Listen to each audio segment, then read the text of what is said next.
Alvin, ang sundalo. Credit to the author. 3,941-49. Ang mga pangalan po na nandito ay galing sa mga name generator. Kung meron man pagkakatulad sa mga pangalan ng tao o lugar at pangyayari, ito ay tunay na hindi sinasadya.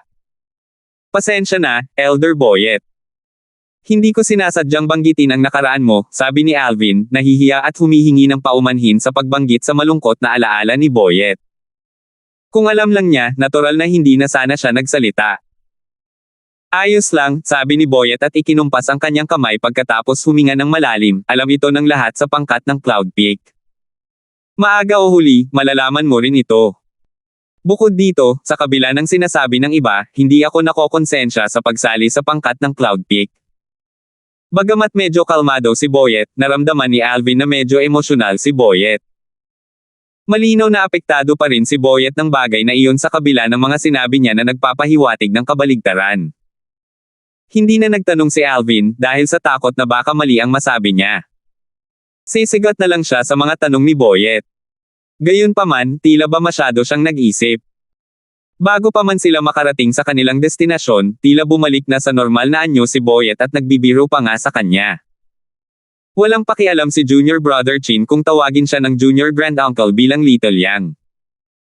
Gayunpaman, ang mga miyembro ng ating mga paksayon ay palaging nagtatawanan tuwing nababanggit ang bagay na ito, nakangiting sabi ni Boyet.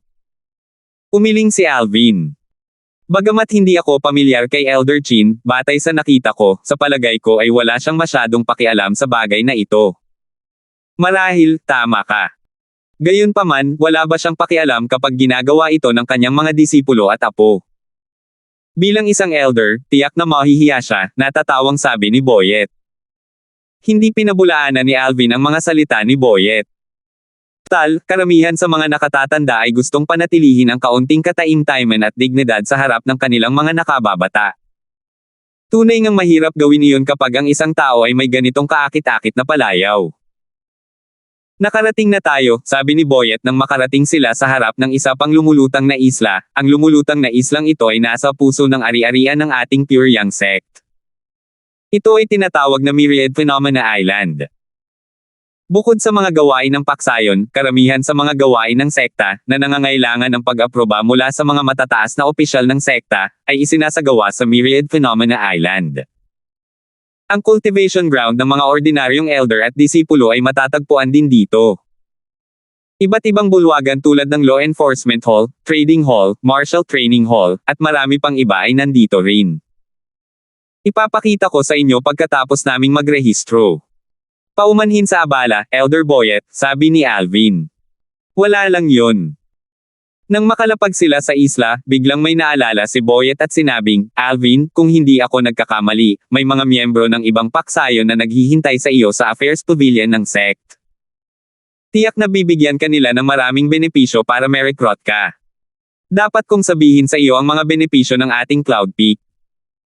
Hindi na hinintay ni Alvin na matapos magsalita si Boyet bago niya sinabi, Elder Boyet, hindi na kailangan yan. Sinabi ko na kay Elder Chin at sa inyo kahapon na sasali ako sa pangkat ng Cloud Peak. Mababa ba talaga ang tingin mo sa akin? Marahil, ang ibang taong nasa kalagayan ni Alvin ay makakaramdam din ng sama ng loob dahil ang mga salita ni Boyet ay tila nagpapakita ng kanyang kawalan ng tiwala. Hindi nagalit si Boyet sa pagkagambala. Ngumiti siya nang makita ang bahagyang pagkadismaya sa mukha ni Alvin at sinabing, Alvin, mas mabuting linawin ang mga bagay-bagay paminsan-minsan. Sinabi ko sa aking Junior Grand Uncle ang tungkol sa sinabi mo, at pinagalitan pa niya si Junior Brother Chin dahil sa pagpilit sa iyo na manatili sa aming paksayon. Ang ibig sabihin ng aking Junior Grand Uncle ay kung ang kabilang paksayon ay makapagbibigay sa iyo ng mas magagandang benepisyo, dapat kang umalis kung ikaw ay lilipat. Gayunpaman, ipapakita rin sa iyo ng aming Cloud Peak faction ang aming sinseridad bago ka magdesisyon.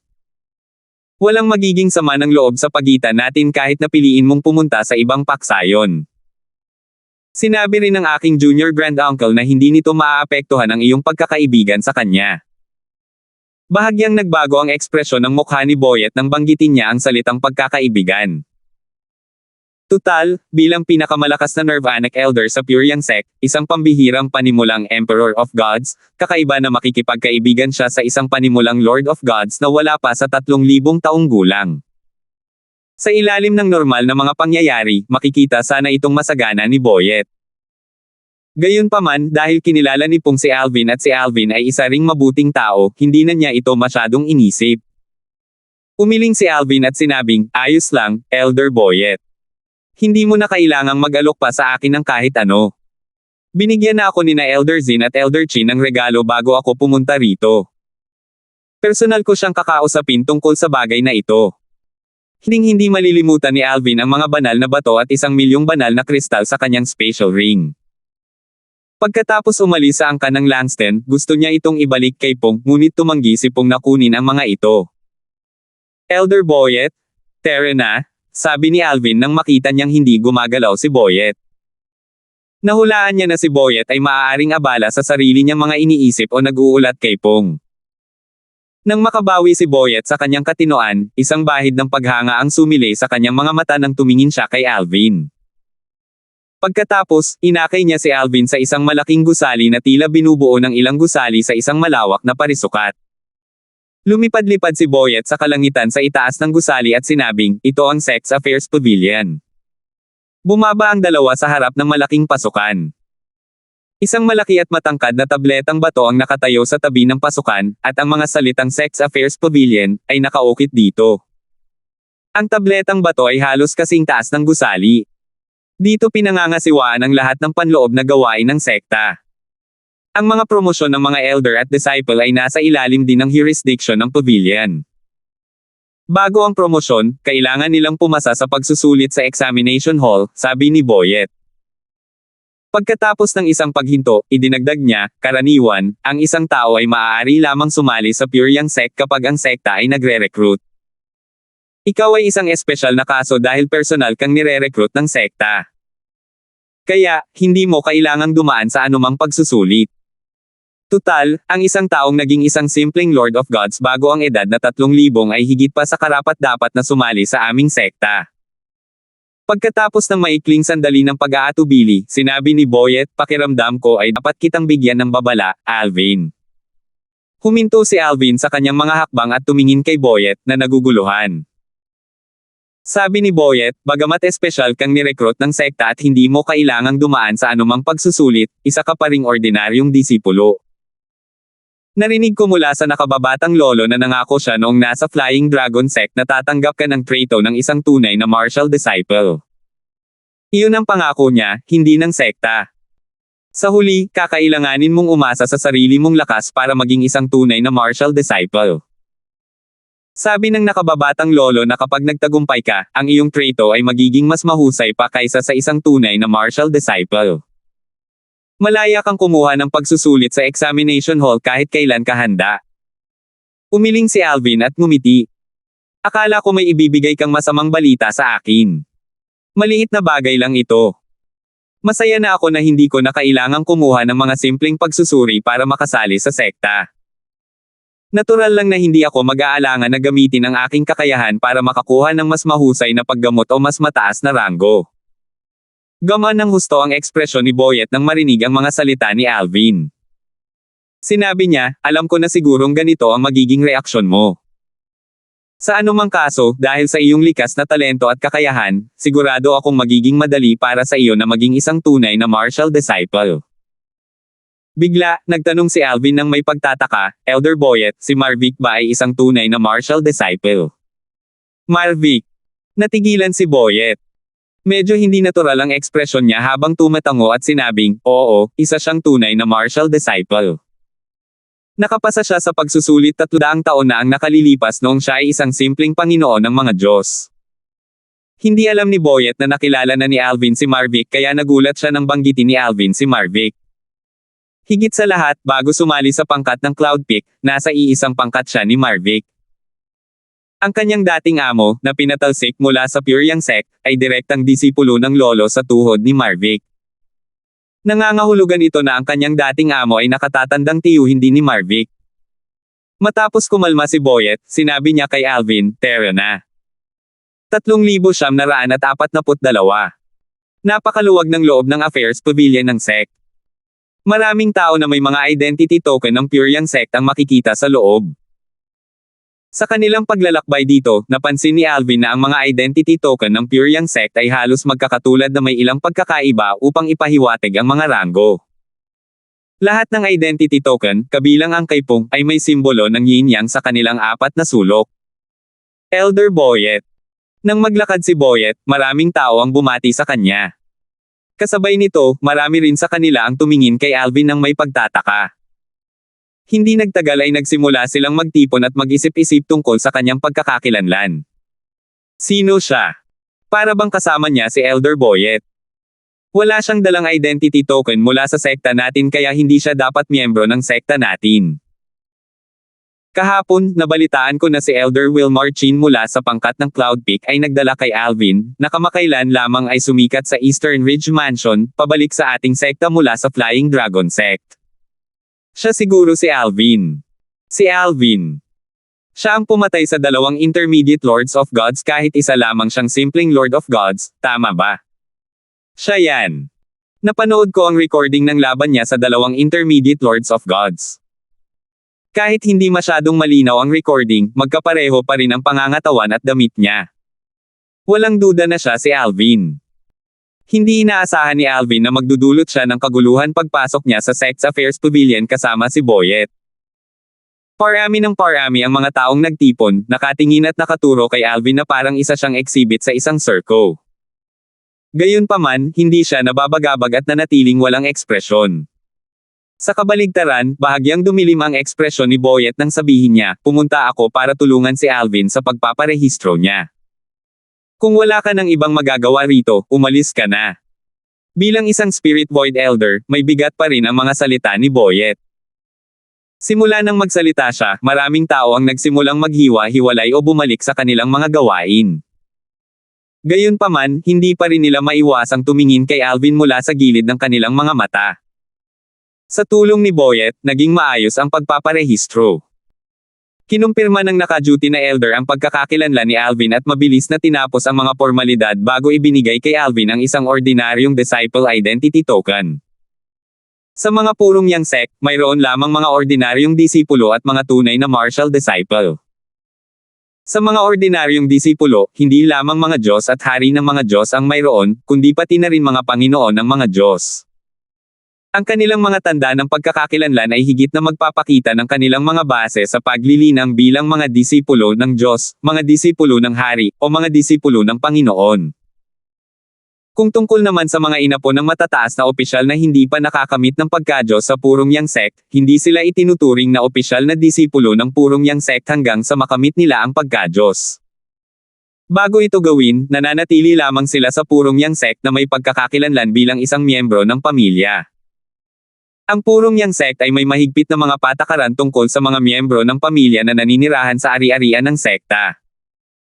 Tanging ang mga nasa antas o mas mataas pa ng isang Panginoon ng mga Diyos ang pinapayagang magdala ng mga miyembro ng kanilang pamilya upang manatili sa ari-arian ng sekta. Para sa mga Panginoon ng mga Diyos, maaari silang magdala ng mga malapit na kamag-anak sa ari-arian ng sekta. Para naman sa mga emperador ng mga Diyos, maaari silang magdala ng mga malapit at malalayong kamag-anak sa ari-arian ng sekta kung nais nila. Maaari nilang imbitahan ang kanilang mga kaibigan na manatili sa ari-arian ng sekta. Ito ay isa sa mga pribilehiyo ng mga emperador ng mga Diyos sa purong yang sect. Ang mga tunay na martial disciple ay pawang mga pambihirang Panginoon ng mga Diyos. Mahihirapan ng mga ordinaryong Panginoon ng mga Diyos na maging isang tunay na martial disciple. Ang pagsubok upang maging isang tunay na martial disciple ay nakasalalay din sa edad ng isang tao. Halimbawa, noong unang naging isang simpleng Panginoon ng mga Diyos si Marvick, minsan siyang bumagsak sa pagsusulit na true martial. Kumuha siya ulit ng pagsusulit ilang daang taon na ang nakalilipas at halos hindi nakapasa. Ang pagsusulit ay lalong nagiging mahirap kasabay ng pagtanda ng isang tao. Dahil dito, tiwala si Boyet na madaling makakapasa si Alvin sa pagsusulit dahil sa murang edad ni Alvin. Alvin. Matapos makumplito ang pagpaparehistro at makuha ang identity token, paalis na sana sina Alvin at Boyet nang pigilan sila ng isang matambok at nasa katanghaliang gulang na lalaki na may katamtamang taas. Ang matambok na lalaking nasa katanghaliang gulang ay may maliwanag na ngiti sa kanyang mukha, at ang kanyang maliliit na mata ay nagpapamukha sa kanya na tuso. Isang binata ang nakatayo sa likuran ng matambok na lalaking nasa katanghaliang gulang. Walang ekspresyong tiningnan ni Boyet ang taong nasa harap niya at nagtanong, "Anson, ano ang kailangan mo?" Sa oras na ito, nakita ni Alvin ang Spirit Void Elder Identity Token na nakasabit sa baywang ng matambok na lalaking nasa katanghaliang gulang. Nangangahulugan ito na ang matambok na lalaking nasa katanghaliang gulang ay isa ring Advanced Lord of Gods. Junior Brother Boyet, bakit ka nagtatanong kung alam mo na ang sagot? Nakangiting tanong ni Anson, ang mataba at nasa katanghaliang gulang na lalaki. Pagkatapos, dagdag niya, kung talagang gusto mo ng sagot, bakit hindi mo hanapin ang aking Panginoon? Pumunta ako rito dahil sa kanyang utos. Naging dahilan para dumilim ang ekspresyon ni Boyet dahil sa mga sinabi ni Anson, at hindi na nagsalita pa si Boyet. Si Anson ay apo ng isang Nirvana's Elder, isang payak na emperador ng mga Diyos, na pinuno ng isang paksayon. Ang kanyang Panginoon ay isang Transcendence Elder na napaka-protective. Kaya naman, kahit na mas malakas si Boyet, hindi siya nagdulot ng gulo ng hindi kinakailangan dahil ito ay isang maliit na bagay lamang. Nang makitang hindi na nagsalita si Boyet, tumingin si Anson kay Alvin at ngumiti bago niya sinabi ng malakas, "Alvin, ako si Anson mula sa pangkat ni Romulo. Sinabi ng aking pinuno na kung handa kang sumama sa amin, tatanggapin ka niya bilang kanyang direktang disipulo. Dahil dyan, marami sa mga miyembro ng aming pangkat, kabilang ang mga Spirit Void Elder, ang tatawagan kang junior tiyuhin. Ang mga ranggo ng seniority ay kadalasang walang kinalaman sa edad ng isang tao sa Pure Yang sect. Sa kabila ng kanyang murang edad, kung si Alvin ay magiging direktang disipulo ng isang emperador ng mga Diyos na may mataas na ranggo sa purong Yang sekta, tataas ang kanyang seniority at magkakaroon siya ng isang grupo ng mga nakababata. Halimbawa, kahit sina Anson, Boyet, at Will Marcin ay kailangang tawagin siyang nakababatang tiyuhin. Hindi nagsalita si Alvin. Sa halip, ngumiti si Boyet ng malamig at nagtanong, "Anson, iyan lang ba ang maya-alok ng pangkat ng Romulo? Tutal, maraming emperador ng mga Diyos sa purong Yang sect ang malugod na tatanggap kay Alvin bilang kanilang direktang disipulo. Tutal, tiyak na makikinabang sila sa pagkakaroon ng isang natatanging mahuhusay na disipulo." Bukod pa rito, kapag si Alvin ay nagbigay ng malaking kontribusyon sa sekta, hindi lamang si Alvin, kundi pati na rin sila ay magtatamasa ng kaluwalhatian. Ang kanilang mga pangalan ay maaalala magpakailanman sa kasaysayan. Kaya naman, ang alok ay hindi espesyal. Hindi pinansin ni Anson si Boyet. Tumingin siya kay Alvin at nagpatuloy sa pagsasabing, "Bukod doon, bibigyan ka rin namin ng 2 milyong banal na kristal." Marami sa mga taong nakapalibot sa amin na nakikinig ay nagulat nang marinig ito. Napakabukas palad ng pangkat ni Romulo. Ganoon ba talaga kahalaga si Alvin? Kahit na napatay niya ang 2 intermediate Lords of Gods kahit na mas mahina ang cultivation base niya, sino ang makakasiguro na walang nakatagong pinsala ang 2 niyang kalaban? Kahit na sinabi ng Flying Dragon Sect na patas ang laban, maaari lang silang magyabang. Tiyak na hindi sila magsasalita ng anumang negatibo tungkol sa kanya. Sang-ayon ako. Kahit ano pa ang kanyang mga kahangahangang gawa, sa palagay ko ay hindi sulit na gumastos ng ganito kalaki para mag-recruit ng isang simpleng Panginoon ng mga Diyos. Maraming tao ang umiling habang nagbubulungan. Bigla na lang, may nagsalita sa mahinang tono, "Malamang hindi mo alam ang sitwasyon ng pangkating Romulo, di ba? Ang tanging emperador ng mga Diyos sa pangkat na iyon, isang Nirvanic Elder, ay nasugatan noong huling heavenly tribulation niya. Sinasabing mayroon pa siyang 18,000 taon para mabuhay." Ang mga salitang ito ay agad na nagdulot ng kaguluhan. Totoo ba ito? Kung totoo man, maiintindihan ko ang mga kinikilos nila. Kahit na mahina ang boses ng lahat, paanong hindi sila maririnig ni Anson kasama ang kanyang cultivation base? Agad na dumilim ang kanyang ekspresyon habang inililibot niya ang kanyang tingin sa karamihan. Agad na tumahimik ang karamihan. Natural lang na hindi sila tumigil sa pagchichisme sa pamamagitan ng voice transmission. Base sa ekspresyon ni Elder Hamilton, sa tingin ko ay totoo iyon. Plano ba ng pangkat ni Romulo na i-recruit si Alvin at ihanda siya para maging susunod na pinuno ng pangkat? Sa tingin ko nga. Tutal, napakatalentado niya. Wala pa siya sa 3,000 taong gulang pero isa na siyang simpleng Panginoon ng mga Diyos. Dahil sa talentong iyon, hindi imposible para sa pangkat ni Romulo na linangin siya bilang isang emperador ng mga Diyos sa loob ng 10,000 taon kung bibigyan nila siya ng pinakamahusay na mapagkukunan. Tama iyan. Kung sakaling pumanaw ang pinuno ng pangkat ni Romulo, magkakaroon pa rin ng kahalili ang pangkat na ito at hindi na kailangang buwagin. Samantala, nagulat din si Alvin nang alukan siya ni Anson ng 2,000,000 banal na kristal. Hindi niya maiwasang mapaisip, ganoon ba kay Oman ang lahat ng emperador ng mga Diyos sa purong niyang sekta? Dati, bukod sa mga divine rock, binigyan siya ni Pong ng 10,000,000 divine crystals, kabilang ang 1,000,000 divine crystals na ginamit niya bilang pambayad sa Langston clan. Ngayon, inalok siya ng Romulo faction ng 2,000,000 divine crystals. Ang 2,000,000 divine crystals ay natural na galing sa Grandmaster ni Anson, ang tanging Emperor of God sa Romulo faction. Hindi rin maiwasan ni Boyet na sumimangot. Hindi niya inaasahan na ganito ka-determinado ang pangkat ni Romulo na kunin si Alvin. 3,943. Itinuring ng pangkat ni Romulo si Alvin bilang kanilang salbabida. Tumingin si Boyet kay Anson ng may komplikadong ekspresyon. Sa kasaysayan ng Pure Yang sect, maraming paksayon ang kinailangang buwagin dahil sa kakulangan ng mga kahalili. Ang mga miyembro ay palalayasin mula sa mga lumulutang na isla na dating kanilang mga tahanan. Ang ilan sa kanila ay nanatiling magkakasama at nagsikap na lumikha ng isang bagong paksayon, ang ilan ay sumali sa ibang paksayon, at ang ilan ay hindi na muling nagbalik. Walang gaanong awa si Boyet sa pangkat ni Romulo. Tutal, malupit ang mundo.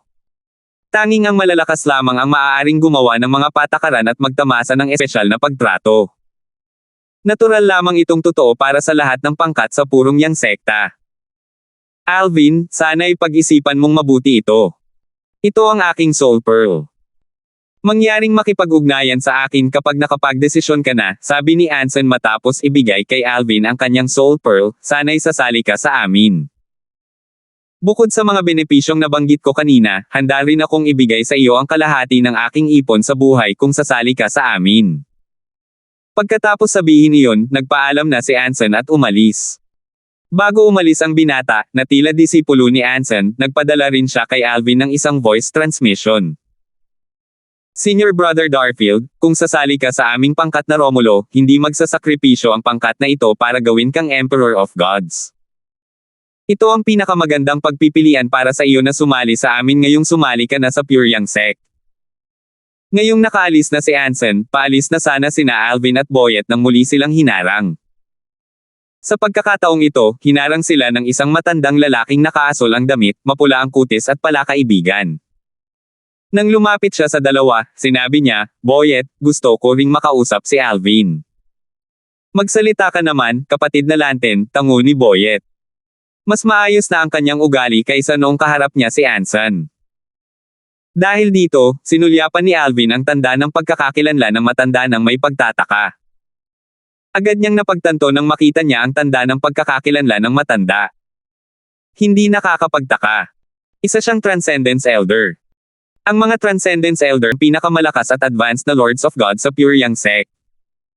Kahit papaano ay kasing lakas sila ng mga Golden Dragon Elders mula sa Flying Dragon sect. Tumingin ang matandang lalaki kay Alvin at nagpakilala ng may ngiti sa kanyang mukha. "Alvin, ako si Anton Lanten mula sa pangkat ng Tyrannic Saber. Ang aking lolo, si Ascension Elder Estong Lanten, ang pinuno ng pangkat ng Tyrannic Saber." Kasabay nito, umalangaw-ngaw din sa tainga ni Alvin ang pagpapadala ng boses ni Boyet. Si Alvin, siya si Anton. Isa siyang Transcendence Elder, at siya ang pinakamalakas at advanced na Lord of God sa pangkat ng Tyrannic Saber. Ang lolo niya ay si Ascension Elder Estong, na siya ring pinuno ng pangkat. Samantala, nagbubulungan din ang mga tao sa isa't isa. Nagulat sila nang makita nila si Anton. Mga langit. Isang Transcendence Elder ang dumating ng personal. Si Alvin ay talagang isang magaling na tao. Gusto rin ba siyang i-recruit ng pangkat ng Tyrannic Saber? Ganoon ba talaga kagaling si Alvin? Sa katunayan, maraming kinatawan mula sa iba't ibang paksayon sa paligid. Gayunpaman, marami sa kanila ang sumuko sa pagre-recruit kay Alvin nang marinig nila ang alok ni Anson. Matapos kumonsulte sa mga nakatataas sa kanilang mga paksayon, napagpasyahan nilang ayaw nilang gumastos ng malaki sa pagre-recruit sa kanya. Dahil ang kanilang alok ay hindi kasing ganda ng kay Anson, natural lamang na hindi sila lalapit upang i-recruit si Alvin. Hindi ba't nakakahiya kapag tinanggihan sila ni Alvin? Nagulat din sila nang makita nila si Anton. Mayroong 19 na paksayon sa Pyongyang sect.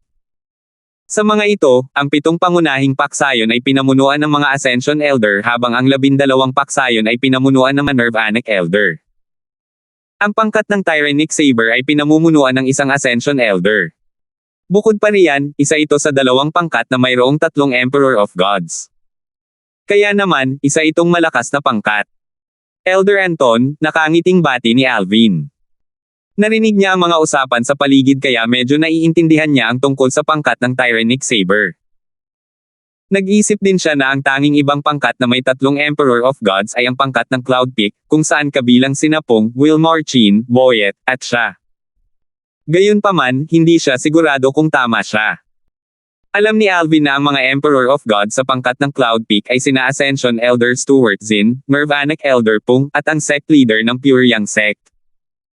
Gayunpaman, hindi siya sigurado kung ang sect leader ng Pyongyang sect ay maituturing na miyembro ng pangkat. Tutal, bilang pinuno ng sect, kailangan niyang pangasiwaan ang buong sect, kasama na ang lahat ng mga paksayon. Nakangiting sabi ni Anton, Alvin, kahit hindi kasing ganda ng pangkatin ni Romulo ang mga benepisyo natin ngayon dahil hindi tayo mag-aalok sa iyo ng 2 milyong Divine Rock, sa kalaunan, mas maganda ang mga benepisyong iniaalok natin. Maipapangako ko sa iyo na isa sa ating 2 Nirvanic Elder ang tatanggapin ka bilang isang disipulo. Higit sa lahat, kapag may oras ang ating Ascension Elder, gagabayan ka niya at bibigyan ka rin ng mga payo. Isang kaguluhan ang sumiklab nang magsalita si Anton tungkol sa paggabay ng Ascension Elder kay Alvin. Marami sa mga dating kalmado ay agad na nawala ng kahinahunan, at tinitigan nila si Alvin na puno ng inggit at selos. Tutal, ang mga Ascension Elder ang pinakamakapangyarihan sa Pyongyang sect. Kadalasan ay mailap sila, at medyo mahirap silang harapin, lalo na ang humingi ng gabay mula sa kanila. Nang makita nila kung gaano kawalang galaw si Alvin, ang kanilang selos at inggit ay sinabayan ng galit. Inisip nila kung nagpapanggap ba siyang kalmado, umaasang makakakuha ng mas maraming benepisyo. Inakala nilang sakam siya. Alvin, sana'y pag-isipan mong mabuti ito. Ito ay, sabi ni Anton habang inilalabas ang kanyang Soul Pearl. Bago pa matapos magsalita si Anton at bago pa niya maibigay ang kanyang Soul Pearl, humingi ng paumanhin si Alvin, Elder Lanten, hindi mo na kailangang ibigay pa sa iyo ang Soul Pearl. Sa tingin ko, mas makabubuti para sa akin na linawin ang aking mga intensyon ngayon. Nakapagdesisyon na ako kung saan ako sasali kaya hindi ko na isasaalang-alang ang ibang mga paksayon. Humihingi ako ng paumanhin, ngunit kailangan kong tanggihan ang iyong imbitasyon. Bagamat medyo nagulat si Anton sa pagiging prangka ni Alvin, kalmado pa rin siya habang sinasabi, bawat isa ay may kanya-kanyang mithiin kaya hindi ka namin pipilitin. Dahil doon, nagpaalam si Anton kay Boyet at umalis. Nakatutok ang mga mata ng lahat sa eleganteng likod ni Anton hanggang sa mawala ito sa paningin. Kaagad pagkatapos, ibinaling nila ang kanilang mga mata kay Alvin. Napagdesisyonan na ni Alvin na sumali sa isang paksayon. Tinanggihan niya ang Soul Pearl ni Elder Anton ngunit tinanggap ang Soul Pearl ni Elder Huang. Ibig sabihin ba nito ay sasali siya sa pangkat ni Romulo? Pero walang Ascension Elder sa pangkat ni Romulo. Ano na? Walang duda na uunahin ng pangkat ni Romulo si Alvin at ibibigay sa kanya ang pinakamahusay sa lahat para maging emperador ng mga Diyos. Tutal, kailangan nila ng kahalili, at wala nang angkop na kandidato sa pangkat ngayon. Kung ako si Alvin, pipiliin ko ring sumali sa pangkat ni Romulo. Tutal, halos garantisado na ang posisyon bilang pinuno ng pangkat. Kahit na napanatag na siya ni Alvin, hindi pa rin maiwasan ni Boyet na makaramdam ng bahagyang pagkagulat nang marinig niya ang usapan sa paligid. Nag-aalangan siyang sumigaw, Alvin. Elder Boyet? Dahil malapit na tayong maging bahagi ng iisang pangkat, alagaan mo ako, nakangiting sabi ni Alvin. Malakas niyang sinabi ito para hindi maintindihan ng iba, lalo na ng mga mula sa pangkat ni Romulo, ang kanyang desisyon. Sandaling natigilan si Boyet. Mabilis siyang tumugon at sinabing may maliwanag ng ngiti, syempre. Maligayang pagdating sa pangkat ng Cloud Peak. Nagulat ang iba nang marinig nilang pupunta si Alvin sa pangkat ng Cloud Peak.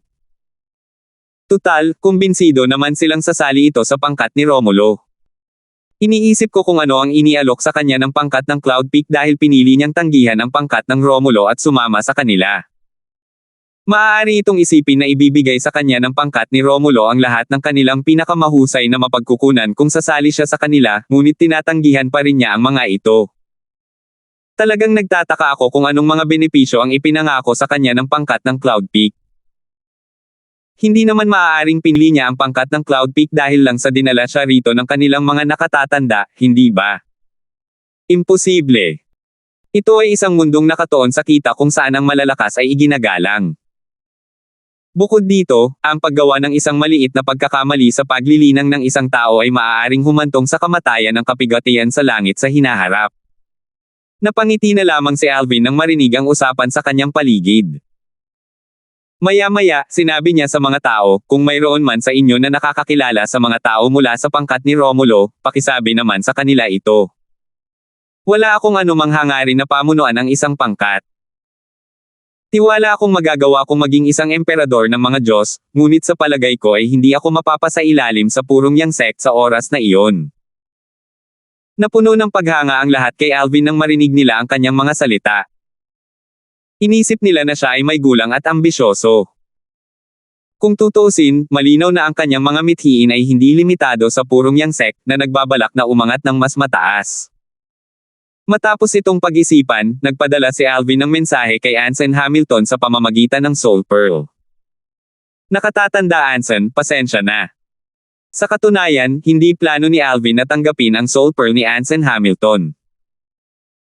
Gayunpaman, nabigla siya sa bukas palad na alok ni Anson na bago pa man siya makapag-react, na ibigay na sa kanya ni Anson ang Soul Pearl at umalis na. 3,944.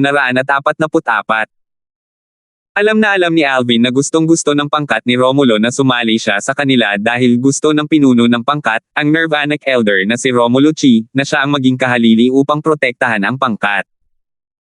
Aaminin niyang nakakaakit ang mga benepisyong iniaalok nila. Gayunpaman, hindi siya maaaring sumali sa kanila dahil hindi siya maaaring maging kahalili ni Romulo, at nagpasya na rin siyang sumali sa pangkat ni Cloud Peak. Kahit wala ang pangkat ng Cloud Peak sa larawan, hindi maaaring sumali si Alvin sa pangkat ng Romulo dahil wala siyang planong manatili sa Pure Yang sect magpakailanman. Kung ganoon nga, natural lang na hindi mag-aalok ang pangkat ng Romulo ng ganitong mga benepisyo. Tutal, ang intensyon ng pangkat ng Romulo ay makahanap ng kahalili. Higit pa sa Pure Yang sect ang mga layunin ni Alvin, kung tutuusin. Elder Boyet, Tere na, sabi ni Alvin bago siya naunang lumabas ng bulwagan. Nang sundan ni Boyet si Alvin, sa wakas ay nakabawi na ang mga tao sa kanilang katinoan. Tiningnan nila ang likod ni Alvin na may mga komplikadong ekspresyon sa kanilang mga mukha. Wala pa siyang 3,000 taong gulang pero napakataas ng ambisyon niya. Mayabang ba siya o may tiwala sa sarili? Base sa mga nagawa niya sa ngayon, masasabi kong kumpiyansa iyon. Kung ako siya at nagawang maging isang simpleng Panginoon ng mga Diyos sa murang edad, marahil, magkakaroon din ako ng parehong iniisip tulad niya. Sa tingin ko ay hindi gaanong mahalaga ang mga nagawa niya. Hindi mo ba nakita ang record ng pagpatay niya sa dalawang namamagitan na Panginoon ng mga Diyos na mga mandirigma ng kamatayan? Sino ang nakakaalam kung ang dalawang iyon ay nasaktan na sa simula pa lang? Marahil, sinuwerte lang talaga siya. Sa gitna ng karamihan sa Sects Affairs Pavilion, may ilan na nakaramdam na si Alvin ay may tiwala sa sarili at ang ilan naman ay mayabang. Matapos subukang rekrutin si Alvin ng mga kinatawan mula sa pangkat ng Romulo at ng pangkat ng Tyrannic Saber, hindi na nagpada ng mga tao ang ibang mga pangkat para rekrutin si Alvin. Tutal, ang kanilang pangkat ay hindi kasing lakas ng mga pangkat ng Tyrannic Saber at ang mga benepisyong maya-alok nila ay hindi kasing ganda ng mga mula sa pangkat ng Romulo. Kaya naman, ang mga pangkat, kung saan marami rin ang gustong mag-ayos sa kanya bilang kanilang kahalili, ay sumuko na sa pag-recruit sa kanya. Pagkatapos umalis sa Sex Affairs Pavilion, tumingin si Boyet kay Alvin at nakangiting sinabi, "Alvin, dapat ko bang ilibot sa iyo ang Myriad Phenomena Island? Napakalawak nito." Marahang umiling si Alvin at sinabing, "Elder Boyet, hayaan na natin yan sa ibang pagkakataon. Kailangan ko pa kayong abalahin para madala muna ako sa examination hall." Pagkalipas ng halos isang oras, bumalik sina Alvin at Boyet sa Affairs Pavilion ng SEC. May mga tao pa rin doon mula kanina na nagchichismisan pa rin tungkol kay Alvin, at sila ay nagulat at naguluhan nang makita nilang muli si Alvin. Alvin. Bakit nandito na naman siya? Hindi ba't kakaalis lang niya kanina lang? Hindi nagtagal ay nakuha ng mga nalilitong miyembro ng Pyryang Sect ang mga sagot sa kanilang mga tanong nang makita nilang inakay ni Boyet si Alvin papunta sa isang counter at binigyan si Alvin ng isang piraso ng papel. Si Alvin ay naging isang tunay na martial disciple. Sus Mariosep. Wala pang ang isang oras simula nang umalis siya, pero isa na siyang tunay na martial disciple. Naging mas madali ba ang pagsusulit para maging isang tunay na martial disciple?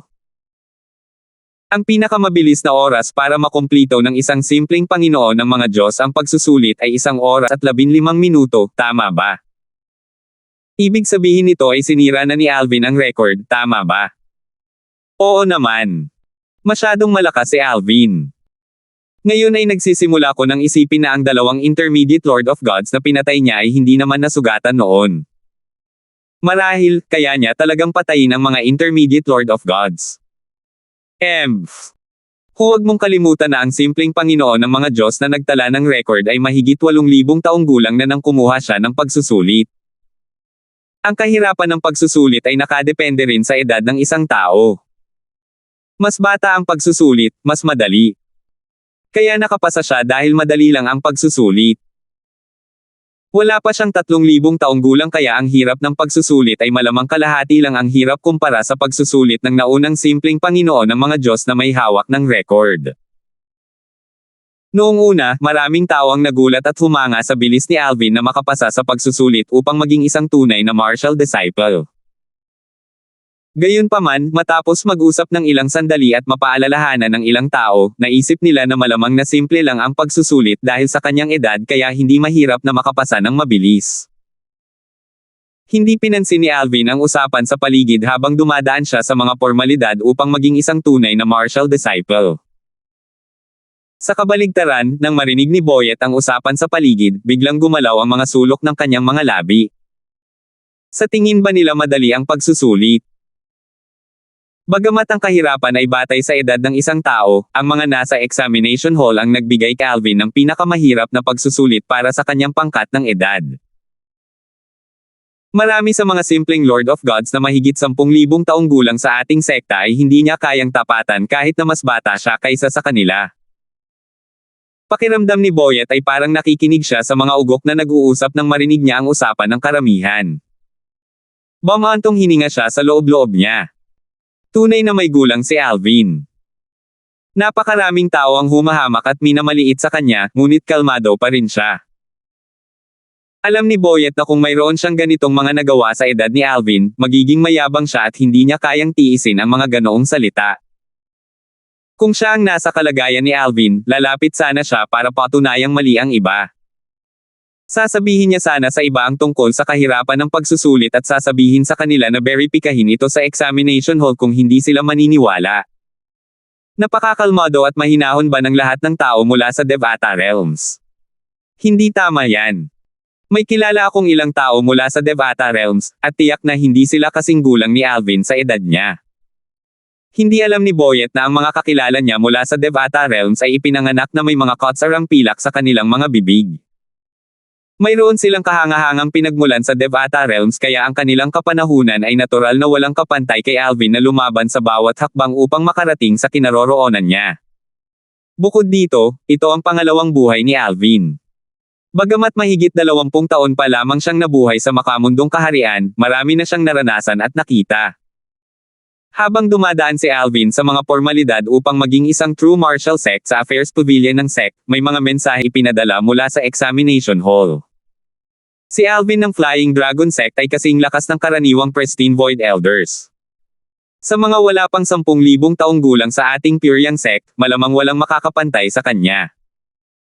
May natitira pang 50 taon bago magsimula ang pista ng 7 mansyon na gaganapin kada 10,000 taon. Sa susunod na 50 taon, kung magagawa niyang maging isang Intermediate Lord of Gods, tiyak na mapapasailalim siya sa top 10 sa pista ng 7 mansyon. Ang mga mensaheng ito ay hindi lamang ipinadala sa iba't ibang paksayon sa Purong Yang Sect, kundi ipinadala rin ang mga ito sa matataas na opisyal ng Purong Yang Sect. Sa sektong Purong Yang, ang mga matataas na opisyal mula sa iba't ibang paksayon ang kadalasang responsable sa pamamahala ng sekta. Ang pinuno ng mga matataas na opisyal na ito ay, hindi na kailangang sabihin, ang pinuno ng sekta ng sektong Purong Yang. Ang mga pangalawang pinuno ng sekta at ang mga matatanda ay pawang matataas na opisyal din ng sekta.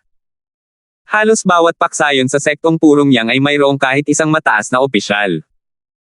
Sabihin mo sa lahat ng matataas na opisyal na magtipon sa bulwagan ng talakayan sa isla ng Myriad Phenomena. Nang matanggap ang mensahe, hiniling ng pinuno ng sekta ng Purong Yang sa kanyang nasasakupan na tipunin ang iba pang matataas na opisyal. Siya ay isang gwapong lalaking nasa katanghaliang gulang na may malamig na mga mata at matipunong pangangatawan. Nang umalis sina Boyet at Alvin sa Affairs Pavilion ng sect, lahat ng matataas na opisyal ng Pyriang Sect ay nagtipon na sa bulwagan ng talakayan. Ang pinuno ng sekta ng Purong Yang ay nakatayo sa harap ng pangunahing upuan habang nakahawak ang mga kamay sa kanyang likod. Tiningnan niya ang mga taong nakatayo sa ibaba at sinabi sa malalim na boses, dapat ninyong lahat malaman ang kahalagahan ng pista ng 7 mansyon para sa ating Purong Yang sekta. Nang marinig ito, isang matandang lalaki ang nakangiting nagsabi, pinuno ng sekta, dapat ay maging prangka ka sa iyong mga salita. Patuloy na sinabi ng pinuno ng sekta ng Purong Yang, ang pista ng 7 mansyon ang magtatakda kung ang ating Purong Yang sekta ay makapagsisilang ng isang mas mataas na emperador ng mga Diyos. Ang kasalukuyang mas mataas na emperador ng mga Diyos sa mansyon ng Green Province ay isinilang pagkatapos ng nakaraang pista ng 7 mansyon. Noong panahong iyon, mayroong isang natatanging henyo mula sa mansyon ng Green Province na nasa top 10. Tumigil siya sandali bago muling nagsalita, sa simula, wala akong gaanong pag-asa para sa paparating na mansyon ng 7 fist. Gayunpaman, nagbago iyon sa pagdating ng isang bagong miyembro. Sa pagkakataong ito, isa pang matandang lalaki ang nagsabi, pinuno ng sekta, alam na alam nating lahat kung sino ang tinutukoy mo. Siya ang binata mula sa Flying Dragon Sect na dinala sa sekta ng pangkat ng Cloud Peak. Dahil ito ang iyong intensyon, maglalaan kami ng mas maraming mapagkukunan sa pangkat ng Cloud Peak upang sanayin siya. Kung siya ay magiging isang Intermediate Lord of God sa loob ng 50 taon, batay sa kanyang pag-unlad sa ngayon, tiyak na makakarating siya sa top 10 sa 7 Fists Mansion. Pagkatapos sabihin ito, tumingin siya sa iba at nagtanong, lahat, ano sa palagay ninyo ang aking mungkahi? Napangiti ng mapait ang iba nang marinig ang mga salita ng matanda. Alam ng lahat na ang matanda ay mula sa pangkat ng Cloud Peak tulad ng pinuno ng sect ng Pyriang Sect. Sa ilalim ng normal na mga pangyayari, ang ibang mga paksayon ay hindi sasangayon na maglaan ng mas maraming mapagkukunan sa Pyriang Sect. Gayunpaman, paano sila magkakasundo ngayon? 3,945. Matapos makumplito ang mga formalidad upang maging isang tunay na martial disciple sa Affairs Pavilion ng sect, ipinakita ni Boyet kay Alvin ang paligid ng Myriad Phenomena Island. Ipinakita niya kay Alvin ang Law Enforcement Hall, ang Artifact Pavilion, ang Divine Pill Pavilion, ang Free Trade Plaza, at ang Cultivation Ground para sa mga disipulo at elder na hindi sumasali sa isang paksayon. Sa panahong ito, napagtanto ni Alvin kung gaano kalawak ang Myriad Phenomena Island. Para itong isang malaking lungsod na may mga bundok at ilog. Nagulat din siya sa kung gaano kahigpit ang seguridad sa ilang mga lugar. May mga Spirit Void Elder na nagbabantay sa mga lugar na iyon. Nakakita rin si Alvin ng isang Transcendence Elder. Pagkatapos ng mga Emperor of Gods na mga Ascension Elder at Nirvanic Elder, ang mga Transcendence Elder ang pinakamalakas sa Pure Yang sect. Magalang na binati ni Boyet ang Transcendence Elder at tinawag ang kabilang panig bilang Junior Uncle. Gayunpaman, ang Elder ay hindi mula sa pangkat ng Cloud Peak. Nang paalis na sana sina Alvin at Boyet sa Myriad Phenomena Island at babalik sa Cloud Peak Island, biglang tumigil si Boyet sa paglalakad bago ito ngumiti at sumigaw, "Alvin!" Lumingon si Alvin kay Boyet nang may pagtataka. Lumawak ang ngiti ni Boyet nang sabihin niya, "Magandang balita. Nakatanggap lang ako ng voice transmission." Matapos mabalitaan na nakapasa ka sa pinakamahirap na pagsusulit para sa iyong pangkat ng edad, ipinatawag ng pinuno ng sekta ang mga matataas na opisyal at nagdaos ng isang pagpupulong upang pag-usapan ka. Ako. Bahagyang nagulat si Alvin. Bagamat nakapasa siya sa pinakamahirap na pagsusulit ng True Martial Disciple, hindi makatuwiran na mag-iingay ang mga matataas na opisyal tungkol dito. Bakit tinipon ng pinuno ng sekta ang lahat? Mula sa sinabi ni Boyet sa kanya, alam ni Alvin na ang mga matataas na opisyal ng purong yang sekta ay pinaghalong mga kabilang sa mga paksayon at mga hindi kabilang sa anumang paksayon. Silang lahat ang namamahala sa mga gawain ng sekta. Ang mga wala sa anumang paksayon sa purong yang sekta ay tinukoy bilang mga neutral na miyembro.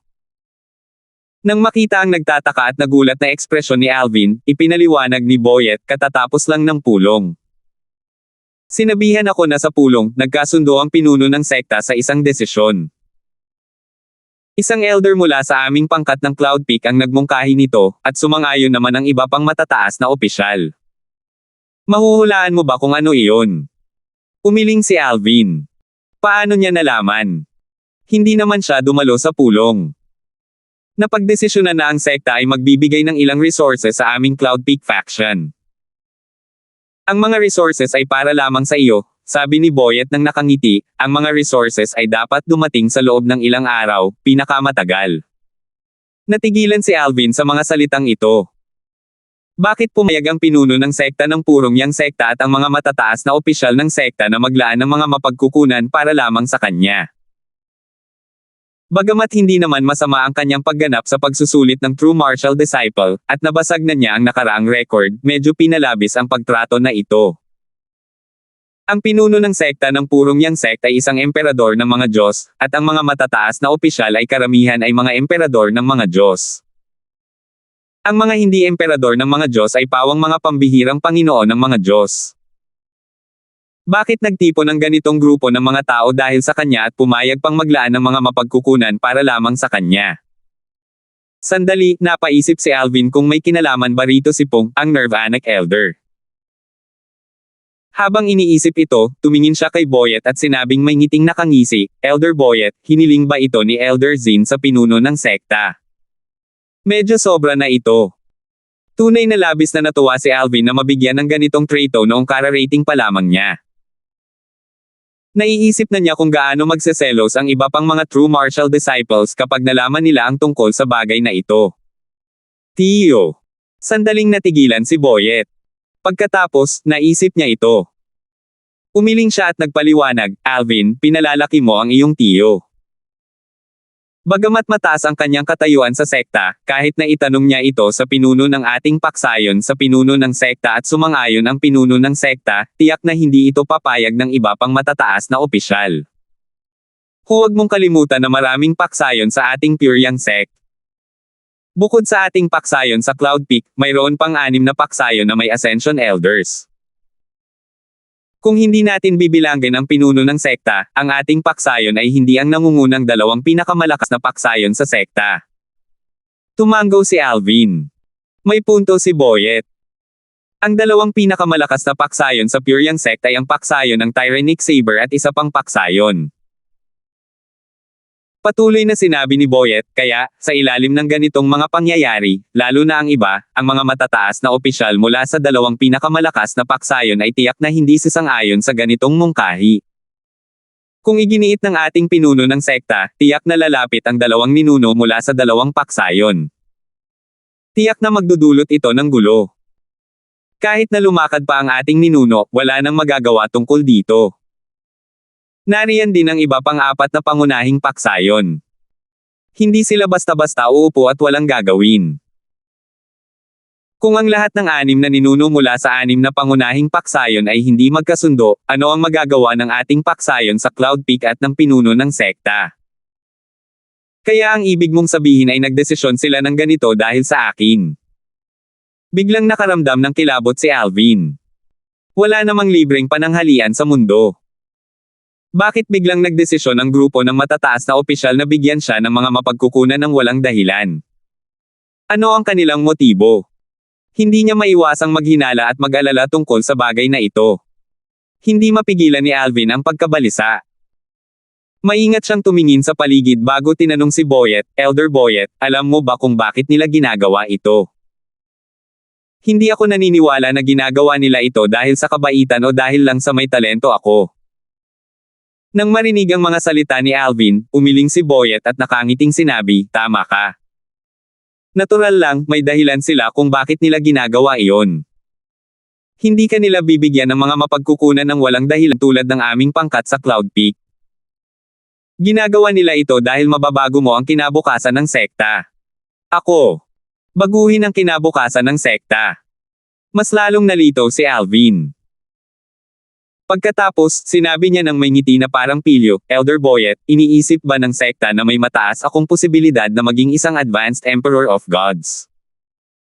Ang kasalukuyang purong yang sekta ay hindi nagkukulang ng mga intermediate Emperor of Gods.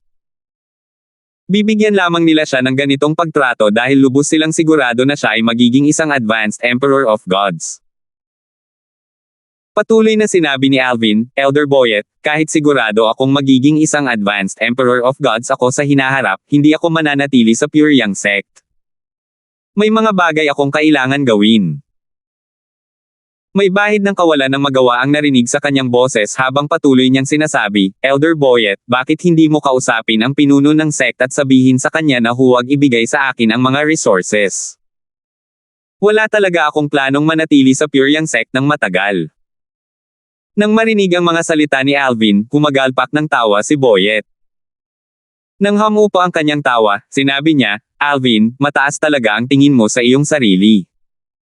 Sumasang-ayon ako na magagawa mong maging isang advanced Emperor of God sa hinaharap. Gayunpaman, isa ka na lamang simpleng Lord of Gods ngayon. Matatagalan bago ka maging isang advanced Emperor of Gods mula sa pagiging isang simpleng Lord of Gods kahit na mataas ang iyong talento. Bukod pa rito, iyon ay kung hindi ka mamamatay ng wala sa oras. Sa Pure Yang sect, maraming prodigy na maaaring maging advanced Emperor of Gods, ngunit marami sa kanila ang namamatay bago pa nila matupad ang kanilang potensyal. Sa palagay mo ba ay partikular na bibigyan ka ng sect ng mga mapagkukunan dahil lamang dito? Tumawa muli si Boyet sa pagtatapos ng kanyang mga salita. Kung gayon, ano ang dahilan nito? Tanong ni Alvin. May katuturan ng mga sinabi ni Boyet, ngunit mas lalo siyang naguluhan sa intensyon ng matataas na opisyal ng purong yang sekta. Huminto ang tawa ni Boyet. Pati ang ngiti ay nawala sa kanyang mukha. Seryoso ang kanyang ekspresyon habang sinasabi, dahil ito sa pista ng 7 mansyon. 7 pista ng mansyon. Bahagyang nanlaki ang mga mata ni Alvin. Hindi ito ang unang pagkakataon na narinig niya ang tungkol sa pista ng 7 mansyon. Una niya itong narinig mula kay Enchong, ang pinuno ng sekta ng Flying Dragon. Noong panahong iyon, sinabi ni Enchong na tanging mga prodigy na wala pang 10,000 taong gulang lamang ang maaaring lumahok sa pista ng 7 mansyon. Matapos patayin ni Alvin ang dalawang nasa pagitang Panginoon ng mga Diyos, sinabi ni Enchong na tiyak na kukunin siya ng mga puwersang may pinakamataas na ranggo ng emperador sa Eastern Ridge Mansion. Gaya ng inaasahan, sinabi sa kanya ni Enchong na 4 na puwersang may ranggong emperador sa Eastern Ridge Mansion ang nagpadala ng mga kinatawan, na hindi mas mahina kaysa sa mga Golden Dragon Elder, upang recruit siya. Gayunpaman, habang hinihintay siya ng mga kinatawan na lumabas mula sa Imperial War Realm, dumating si Pong at hinikayat silang umatras. Nang panahong iyon, sinabi sa kanya ni Enchong na hinikayat ni Pong ang iba pang mga kinatawan na umatras gamit ang kanyang mga salita. Gayunpaman, may pakiramdam siya na ang iba ay malamang na natakot kay Pong, na isang emperador ng mga Diyos, at walang ibang pagpipilian kundi ang umalis. Ano ang pista ng 7 mansyon? Tanong ni Alvin. Pagkatapos, dagdag niya, narinig ko na ang sect leader ng Flying Dragon sect na binanggit ito, pero parang wala rin siyang masyadong alam. Ang alam lang niya ay napakahalaga nito sa nangungunang 5 puwersang may ranggong emperador sa Eastern Ridge Mansion tulad ng Pyongyang sect. 3,946. Nang marinig ang tanong ni Alvin, huminga ng malalim si Boyet. Nagliwanag ang kanyang mga mata habang sinasabi, ang pista ng 7 mansyon, sa unang tingin, ito ay isang entablado para sa mga pinakanatatanging prodigy upang ipakita ang kanilang lakas. Gayunpaman, nakatago sa ilalim nito ang isang pagkakataon para sa mga puwersang kinakatawan ng nangungunang 10 prodigy.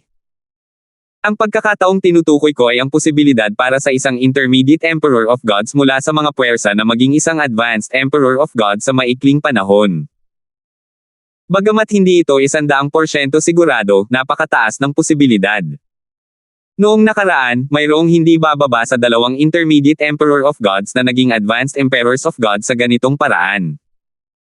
Noong nakaraang pista ng 7 mansyon, isang prodigy mula sa Howling Heaven sect sa Green Province Mansion ang nasa top 10.